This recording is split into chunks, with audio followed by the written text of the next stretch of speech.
ನಾವು ಇಷ್ಟಪಡುವಂತ ನಿರ್ದೇಶಕರು ಈಗ ಅವರ ಕರಿಯರ್ ಹೇಗೆ ನಡೀತಾ ಇರಲಿ, ಯಾವುದೇ ಫೇಸ್ ಅಲ್ಲಿ ಇರ್ಲಿ, ನಂಬಿಕೆ ಇದೆ ಇಲ್ಲ ಅನ್ನೋದನ್ನ ಪಕ್ಕಕ್ಕಿಟ್ರೆ ರಿಲೀಸ್ ಆಗೋ ಅವರ ಪ್ರತಿ ಸಿನಿಮಾನು ನೋಡ್ಬೇಕು ಅನ್ನೋ ಎಕ್ಸೈಟ್ಮೆಂಟ್ ಇರುತ್ತೆ. ಸೊ ಈಗ ಬಂದಿರೋ ಈ ಸಿನಿಮಾನು ಅದೇ ಎಕ್ಸೈಟ್ಮೆಂಟ್ ಅಲ್ಲಿ ನೋಡ್ಕೊಂಡು ಬಂದೆ. ನಿರೀಕ್ಷೆ ತಲುಪ್ತಾ ಇಲ್ವಾ? ಬನ್ನಿ ಮಾತಾಡ್ಕೊಂಡ್ ಬರೋಣ. ಮನದ ಕಡಲು ಇದು ಯೋಗರಾಜ್ ಭಟ್ ಅವರು ಡೈರೆಕ್ಟ್ ಮಾಡಿರುವಂತಹ ಚಿತ್ರ.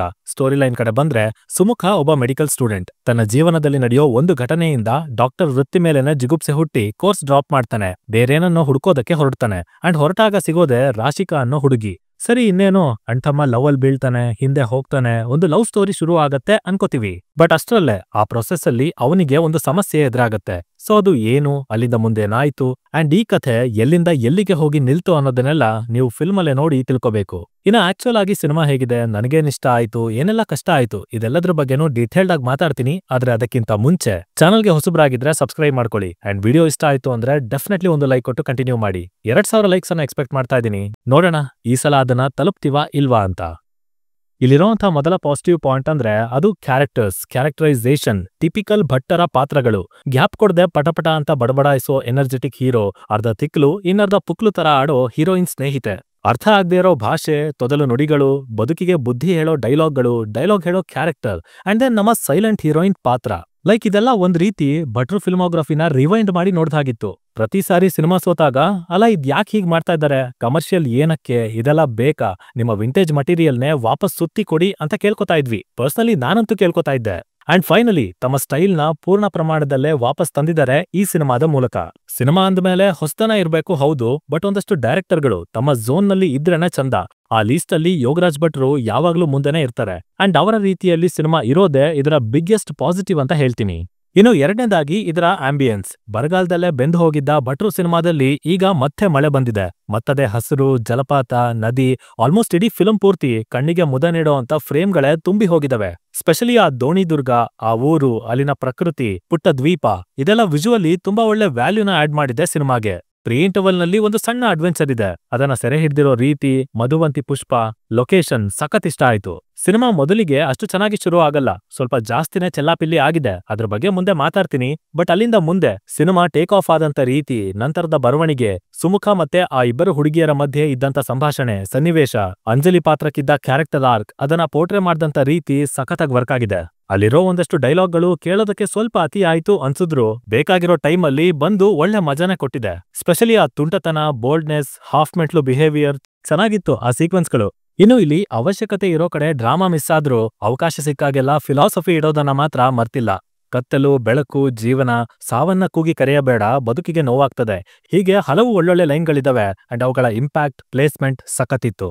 ಇದರ ಹೊರತಾಗಿ ಸಿನಿಮಾದ ಕೋರ್, ಆ ಮಧ್ಯೆ ಒಂದಷ್ಟು ಇವೆಂಟ್ಗಳು ನಡೆಯುತ್ತೆ. ಅಂಡ್ ಅಲ್ಲಿ ಪರ್ಫಾರ್ಮೆನ್ಸ್ ಚೆನ್ನಾಗಿ ಬಂದಿದೆ. ಪರ್ಟಿಕ್ಯುಲರ್ಲಿ ಅಂಜಲಿ ಅವರದ್ದು ಆ ಪಾತ್ರ ಇದ್ದಿದ್ದಕ್ಕೂ ಅವರದನ್ನ ಹ್ಯಾಂಡಲ್ ಮಾಡಿರೋದಕ್ಕೂ ಚೆನ್ನಾಗಿ ಹೊಂದಾಣಿಕೆ ಆಗಿದೆ, ಇಷ್ಟ ಆಯ್ತು. ಹಾಗೆ ರಾಶಿಕಾ ಅವರು ಕೊಟ್ಟಿರೋ ಅಸೈನ್ಮೆಂಟ್ ಅನ್ನ ಎಕ್ಸ್ಟ್ರಾ ಡ್ರ್ಯಾಗ್ ಮಾಡದೆ, ಕಮ್ಮಿನೂ ಹಿಡದೆ ಅಚ್ಚುಕಟ್ಟಾಗಿ ಬರೆದು ಮುಗಿಸಿದ್ದಾರೆ.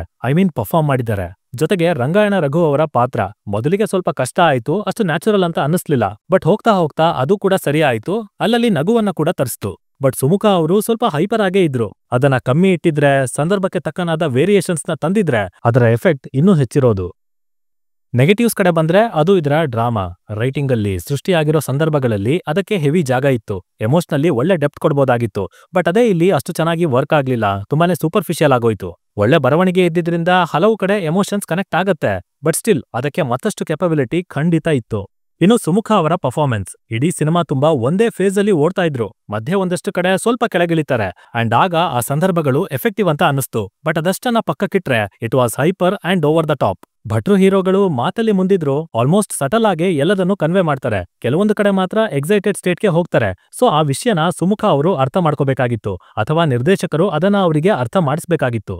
ಇನ್ನು ಸಿನಿಮಾದ ಮೊದಲ 30 ನಿಮಿಷ ಹಾಗೆ ಕ್ಲೈಮ್ಯಾಕ್ಸ್ ನ 20 ರಿಂದ 25 ನಿಮಿಷ ತುಂಬಾನೇ ಅಂಡರ್ವೆಲ್ಮಿಂಗ್ ಆಗಿತ್ತು. ಸ್ಪೆಷಲಿ ಆ ಕಾಲೇಜಲ್ಲಿ ಆದಂತ ಇನ್ಸಿಡೆಂಟ್, ಅದಕ್ಕೆ ಹೀರೋ ರಿಯಾಕ್ಟ್ ಮಾಡಿದಂತ ರೀತಿ, ಲವ್ ಶುರು ಆದಂತ ರೀತಿ, ಅದ್ಯಾವುದೂ ಆರ್ಗ್ಯಾನಿಕ್ ಆಗಿ ಬರ್ಲಿಲ್ಲ, ಏನೋ ಒಂಥರ ಅಬ್ರಪ್ಟ್ ಆಗಿತ್ತು. ಹಾಗೇನೆ ಕ್ಲೈಮ್ಯಾಕ್ಸ್, ಲೈಫಲ್ಲಿ ಇದೆಲ್ಲ ಏನೋ ಅಲ್ಲ, ಮುಂದೆ ಬರಬೇಕು, ಸಾಧನೆ ಮಾಡಬೇಕು, ಎಕ್ಸೆಟ್ರಾ ಅಂತ ಹೇಳಿ ಅಲ್ಲಿವರೆಗೂ ಇದ್ದಂತ ಫೀಲ್ ನ ಹಾಳು ಮಾಡ್ತಾರೆ. ಪರ್ಟಿಕ್ಯುಲರ್ಲಿ ಈ ಕಥೆಗೆ ಬೇಕಿದ್ದ ಒಳ್ಳೆ ಫಿನಿಶಿಂಗ್ ಅನ್ನ ಕೆಡ್ಸಿದ್ದಾರೆ. ಸೊ ಆ ಲೆಕ್ಚರಿಂಗ್ ಬೇಕಾಗೇ ಇರ್ಲಿಲ್ಲ.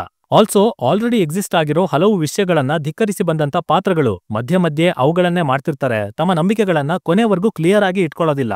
ಸೊ ಆ ಕಾಂಟ್ರಡಿಕ್ಷನ್ ಇದ್ದಿದ್ರಿಂದ ಒಂದು ಮಟ್ಟಿಗೆ ಎಕ್ಸ್ಪೀರಿಯನ್ಸ್ ಹಾಳಾಗಿದೆ ಅಂತ ಹೇಳ್ತೀನಿ. ಹಾಗೆ ಕೊನೆಯದಾಗಿ ಸಾಂಗ್ಸ್, ಪ್ಲೇಸ್ಮೆಂಟ್ಸ್, ಅದರ ಕೊರಿಯೋಗ್ರಫಿ ಇದ್ಯಾವುದೂ ಇಷ್ಟ ಆಗ್ಲಿಲ್ಲ.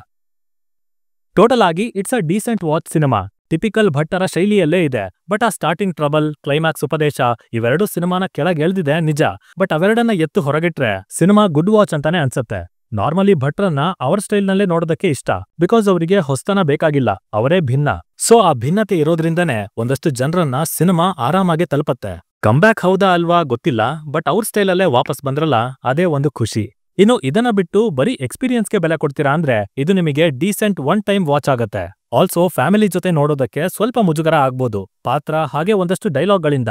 ಬಟ್ ವಲ್ಗ್ಯಾರಿಟಿ ಅಂತ ಎಲ್ಲೂ ಇರ್ಲಿಲ್ಲ. ಎನಿವೇಸ್, ಇದು ನನ್ನ ಒಪಿನಿಯನ್ ಆಗಿತ್ತು ಸಿನಿಮಾ ನೋಡಿದ ಮೇಲೆ. ಇನ್ನ ನೀವೇನಾದ್ರೂ ಆಲ್ರೆಡಿ ಈ ಸಿನಿಮಾನ ನೋಡಿ ಆಗಿದ್ರೆ ಇದು ನಿಮಗೆ ಯಾವ ತರ ಅನುಭವ ಕೊಡ್ತು ಅನ್ನೋದನ್ನ ಕೆಳಗಡೆ ತಪ್ಪದೆ ಕಮೆಂಟ್ ಮಾಡಿ ತಿಳಿಸ್ಬಿಡಿ. ಡಿಸ್ಕಷನ್ ಮಜವಾಗಿರತ್ತೆ.